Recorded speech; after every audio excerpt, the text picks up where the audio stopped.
So all I gotta do is just go live on StreamYard. Already went live. You live now. Oh, Yeah, okay. I already started a little bit early. Okay. Locked in. All right, bet.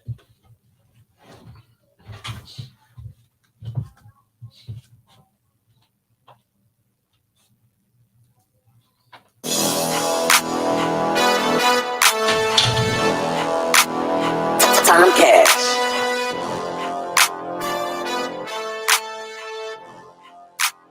Mark my words.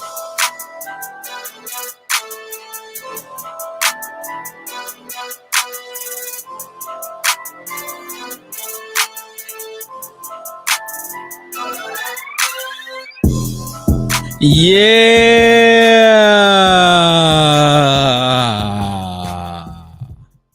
You know what time it is.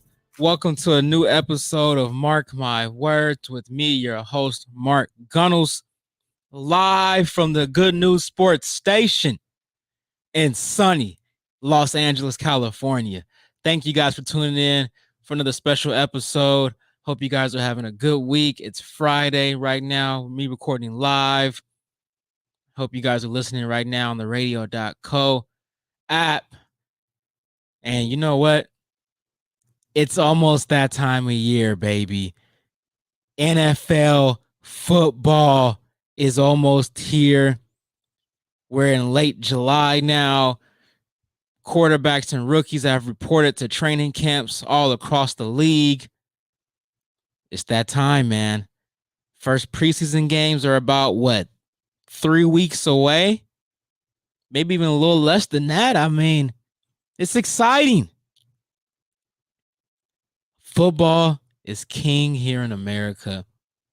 And quite frankly, I think it always will be because of the parity that comes with it.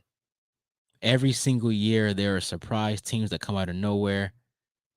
I mean, last year, nobody, not even the most diehard Bengals fan, before the year had the Bengals making the Super Bowl.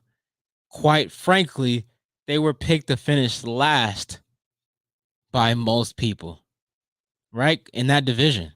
Because you have the Ravens, the Pittsburgh Steelers, and the Cleveland Browns. And, people thought they would be good, and show improvement.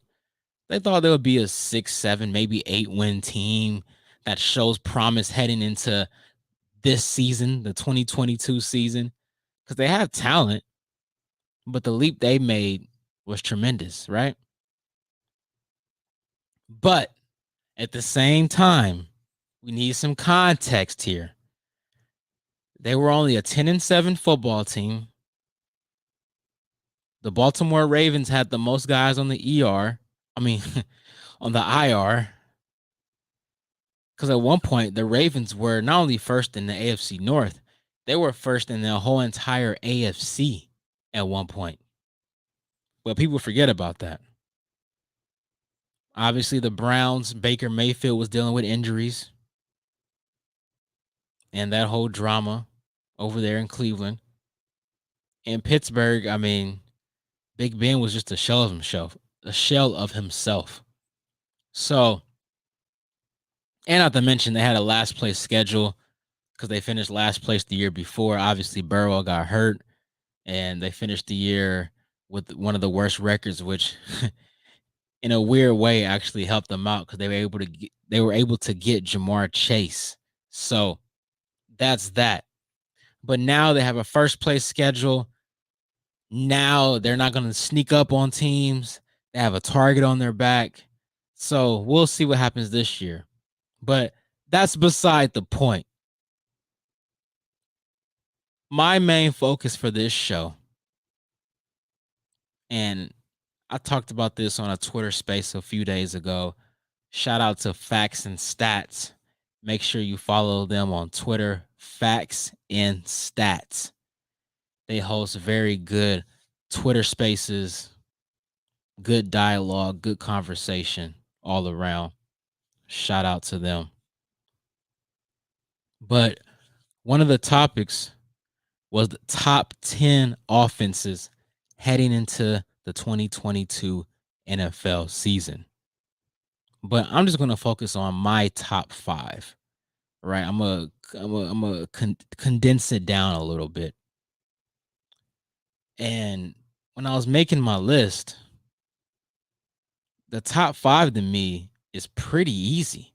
Now, you can debate the order, but as far as the 5 teams, I feel like without question, these are the 5 teams, man. I mean, and then after that, you know, you can debate wherever you want to go from that point. But, and I'm going to give you my list. Now, I'm going to go from 5 to 1. Let me pull it up here for a second. Okay. And I'm going to give you my criteria. So, this is potential based, a little bit of what I've seen last year. Obviously, there's some moving parts on rosters, but I'm just going based on what I know from the personnel, whether the personnel that was there last year or the added personnel. Like, for instance, Allen Robinson to the Rams. Like, I know what Allen Robinson brings to the table, even with him having poor quarterback play for all of his career. Now you bring him in LA with the Rams and Matthew Stafford and Sean McVay. So I know he's going to cook there, right? So I'm factoring in talent, ability, um, cohesiveness, offensive line play, just a mixture of everything. Like, how many ways can you beat the defense? Can you beat them in one way, two way, three ways? Like, the more ways you can beat the defense gives you extra points for me. And then obviously coaching as well, like the play calling that matters. So it's a combination of everything. And then obviously the quarterback is uh, the main factor for me, right? Because we all know that's the most important position, not only in football, but probably in all of team sports. So when I factor in all of those things, here's my top 5. I'm gonna start from 5 to 1. So at number 5, I have the LA Rams, actually, the aforementioned Rams. So you bring in Allen Robinson. Now we don't know about OBJ. He still is a free agent, and he's probably gonna be out until about November. So I'm not even factoring him in when I say the Rams. But still, you bring in Allen Robinson, a guy who has had multiple 1,000-yard seasons with trash cans at quarterback, right? So now he finally gets not only a competent quarterback, but arguably, I mean, it's not even arguable. You get a top 10 quarterback in Matthew Stafford, something that Allen Robinson's never had, not even close to having that type of talent at quarterback. You still got Cooper Cup, the Triple Crown winner from last year. He's not going to put up those type of numbers again, but he's still going to be very, very efficient. Him and Stafford have a really, really good relationship. Um, you have a solid offensive line. Obviously, you lost Whitworth, so a little bit of a hit there, obviously. But if they can stay healthy, their starting 5 is still good enough to hold up. And now you have Cam Akers for a full season. I think people are underestimating that factor as well. A guy that is a very hard runner, can be used in the passing game as well. So I like the Rams at 5. And then Sean McVay is a top 5, top 3 play caller in the league. So they're going to be cooking offensively regardless. Number 4, I have another LA team, the Chargers. So Justin Herbert to me is a top 5 quarterback in the league. I got him at number 5. I mean, he's special as far as his arm talent goes. You could argue he has the best arm talent in the league. And you couple that with his size, he's standing at 6'6". He's tall, he's sturdy. Sturdy, not 30. He's sturdy. He's very athletic. I think he doesn't get enough credit for that, for his escapability out the pocket, not only to look down the field, but also with his legs and to extend drives, on those third and shorts when things are open downfield, or, there's not a quick option. He can get that first down with his legs as well. So I got the Chargers at 4. Obviously, you still got Keenan Allen, Mike Williams, Austin Eckler, who's arguably besides him and Kamara and CMC when he's healthy, one of the best pass catching running backs in the league. So I like the Chargers there at 4. And number 3, I have my Kansas City Chiefs, and I can hear it now. Oh, but there's no Tyreek Hill anymore. Well, in 5 games without Tyreek Hill, Mahomes averaged 340 yards passing per game. In one game against the Raiders back in 2019 without Tyreek Hill, Patrick Mahomes threw for nearly 300 yards. He threw for 4 touchdowns in 1 quarter. You heard that right. He threw for 278 yards and 4 touchdowns in 1 quarter. 1 quarter. He's going to be fine. They have a top 5 offensive line. They have the best offensive mind in football, and Andy Reid, who's always had a great offense, with Costco workers at wide receiver back in his Philadelphia days. So, considering there's no Tyreek Hill, it doesn't really move me when you have the best quarterback in the league, you have the best tight end in the league, and top to bottom, their receiving core is actually better than it was last year.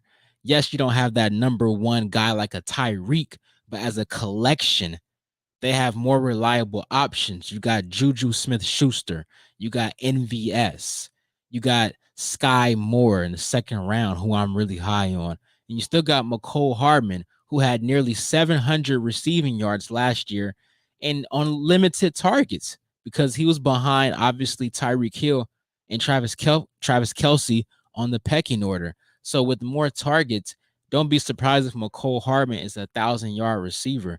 And also with Juju Smith, people forget he had 1,400 passing yards or receiving yards, I'm sorry, when he was opposite of Antonio Brown and when Big Ben wasn't washed. The last 2 or 3 years, he's played with a washed Big Ben, and he didn't have anybody else that garnered that much attention. Well, guess what? Now he's paired with the Travis Kelsey, who's going to garner a lot of attention, and now he's playing with the best quarterback in the game. So that's going to change dramatically for his trajectory and his stats. So the Chiefs' offense is going to be fine, and Mahomes hears all the noise. So you're going to get a really, really petty Patrick this year. At number 2, I have the Buffalo Bills. Look, they have the continuity. You got Stephon Diggs back. Gabriel Davis is going to take the next step. Josh Allen is a number 2, number 3 quarterback in the league.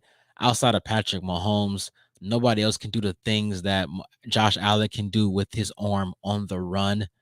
And speaking of the run, outside of Lamar Jackson and maybe Kyler Murray, he's the biggest running threat at the quarterback position. But what makes him even more unique than those aforementioned names is that he runs with power. I mean, the guy is 6'5", 6'6". He's built like a defensive end or a linebacker or a tight end. So people don't want to bring him down when he's running the football. And when you couple that with his arm talent, his arm strength, the Bills are going to be really electric. I mean, they have so many weapons. They got McKenzie. I like them getting Jamison Crowder. Dawson Knox is going to take another step this year at tight end. You have a really good offensive line. My only gripe with the Buffalo Bills is they don't use their actual running backs enough. And I think they should.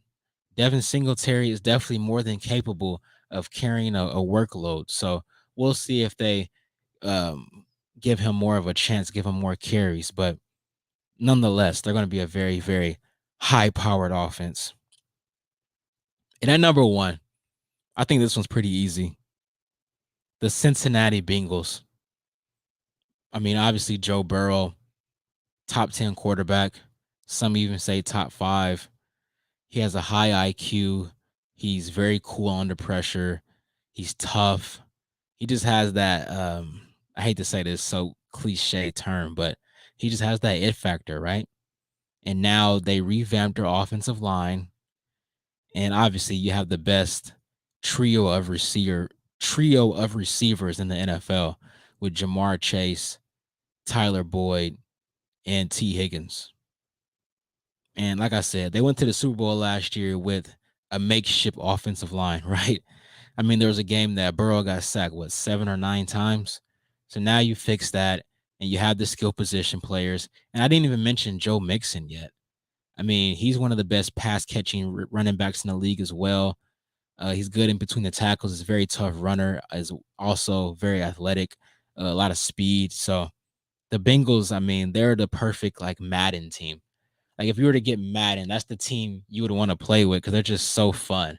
That's so many toys. I think Jamar Chase, I think he's a generational talent.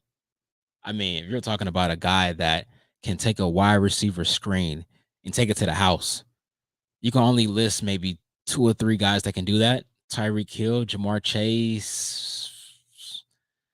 That may be it.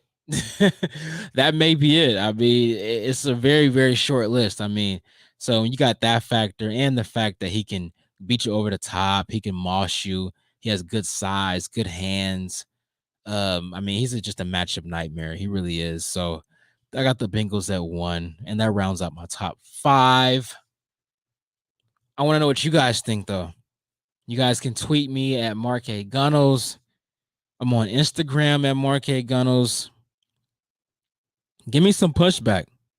Give me some pushback. I mean, I'm really curious to see what you guys think because I feel really good about my top 5. I really do. I feel really, really good about it. I mean, like I said, those are the 5. The order can be argued, but I don't think the top 5 could be argued. Now, I'll give you a team I had right outside. Sorry about that. I'll give you a team that I had right outside the top 5 that I could see some people putting in there, and that's the Las Vegas Raiders. You know, obviously you got Devontae Adams now. You got Darren Waller, Hunter Renfro, Derek Carr, who's a fringe top 10 quarterback. So that on paper, that looks really, really good. And I got them at 6, so I think they're gonna be a really good offense. But my only pushback on them being in that top 5 is the offensive line. The offensive line is still shaky, and then their running game. You know, and that goes hand in hand, right? With the run blocking and then Josh Jacobs. I like Josh Jacobs, but I don't think he's lived up to the expectations at this point. Now, is it all of his fault? Probably not. Like I said, the offensive line struggles not only in pass pro, but run pro as well. So we'll see what happens there. But nonetheless, we still need to see more from their running game and Josh Jacobs in the passing game as well. I think could be a thing that they need to explore more. Also, the Vikings are another team that I could see people arguing for top 5, and I wouldn't be mad at you for that. I mean, you got Justin Jefferson, Adam Thielen, Dalvin Cook, and Kirk Cousins, who's also another fringe top 10, top 12 ish quarterback. But like I said, I think the only pushback would probably be if you don't believe in Kirk Cousins that much, right? Like I had them in my top 10. I think I had them at number 7 or 8. So it's not terrible to have them there by any stretch of the imagination. But only 5 teams can make it. Only 5 teams can make it. And all my top 5, all of those teams have one thing in common. And they have a for sure, without argument, a top 10 quarterback in the league, bare minimum. Right? Joe Burrow, nobody's going to argue that he's not top 10. Josh Allen, nobody's going to argue against him being in the top 10. He's actually in my top 3. Patrick Mahomes, I mean, come on. Number 4, I had the Chargers. Herbert's definitely top 10. And then Matthew Stafford, he's 100% top 10. Then you get to teams, like I said, like the Raiders, who have all the weapons in the world, but Derek Carr, depending on who you are, he may not be top 10. He's fringe at best, right? Same with Kirk Cousins. So that's why I gave my criteria, and I said that the quarterback is going to be weighed the heaviest, right? Because it's the most important position on the field. And that's the guy giving the ball to these weapons, right? You need somebody to throw him the ball.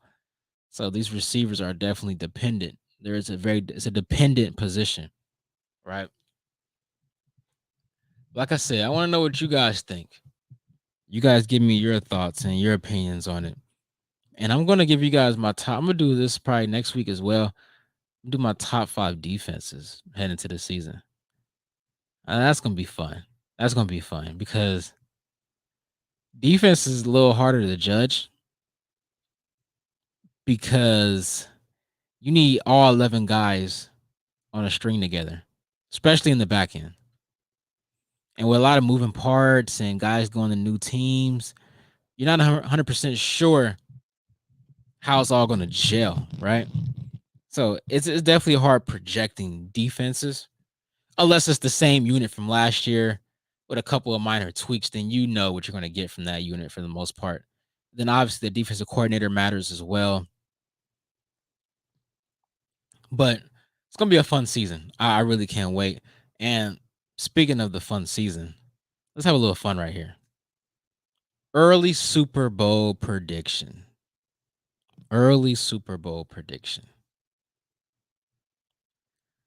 So, you guys know, I try my best to be very, very objective, right?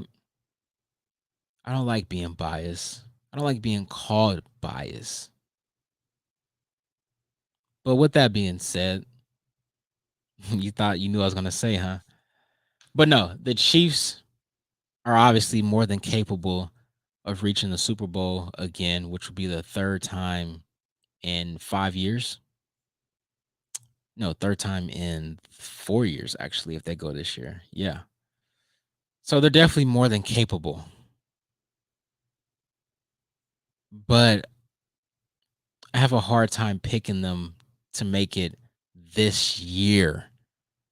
Only because they're depending on so many young guys, rookies, and new pieces that came in that I'm not sure if it's going to all fully gel this year in terms of them making the Super Bowl.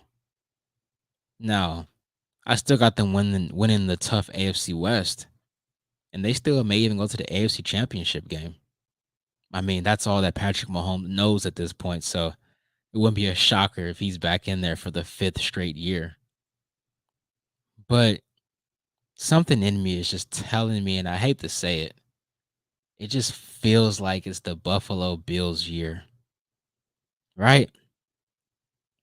They've lost to the Chiefs the last 2 years in the playoffs. 2 years ago in the AFC Championship game. Then obviously last year in the divisional round in the game of the year, that one actually best game at the ESPYs. That classic shootout between Mahomes and Allen in overtime. So they've lost to him 2 straight years in a row in the playoffs. The third time may be the charm. It just feels like they're due. And unlike the Chiefs, the Bills pretty much bring back the same team. So they have the continuity and the chemistry. And then they just added Von Miller, who was a key piece in the Rams Super Bowl run last year. He's a plug and play guy. So when you factor in all that and the fact they play in an easier division, so I think they'll have a higher seed, probably even the 1 seed in the AFC, which means for the first time, if Mahomes does make the AFC Championship game and plays Buffalo, he'll have to play it on the road. And playing in Buffalo in January with those bloodthirsty fans that's never won a Super Bowl before, and the fact that it will be the Chiefs coming into town, their nemesis, the team that's their kryptonite, they can't get over the hump. I mean, Orchard Park would be freaking rocking for that game. So, as of right now, and things can change. Obviously, once the season starts and I start seeing teams and stuff like that, my opinion, I have the right to change my opinion. But as far as my preseason pick, I'm going with the Buffalo Bills representing the AFC. Gosh, that was so gross to say. So gross. And in the NFC, this is tough. So tough.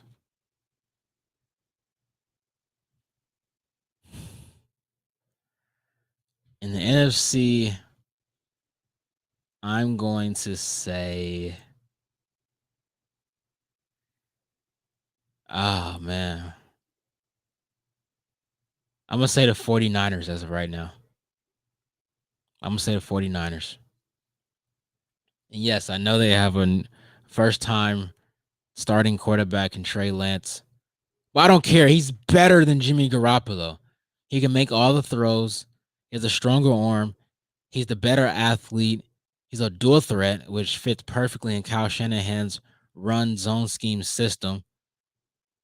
They have the perfect roster built around him. You got Deebo Samuel. You got George Kittle, Brandon Ayuk, a great offensive line, a really good defense. I mean, everything is put in place for this man to succeed. So as of right now, I got 49ers, Bills in the Super Bowl with the Bills winning the Super Bowl. Josh Allen winning Super Bowl MVP. That is my preseason prediction as of right now. But like I said, it is subject to change. That was nasty. That was so nasty. And with that being said, on that note, cue the music.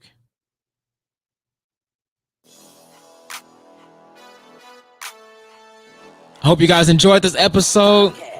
I'll be back next week. I'm going to give you guys my top 5 defenses heading into next week. Make sure you guys tune in. Follow me on Twitter and Instagram at Mark A. Gunnels.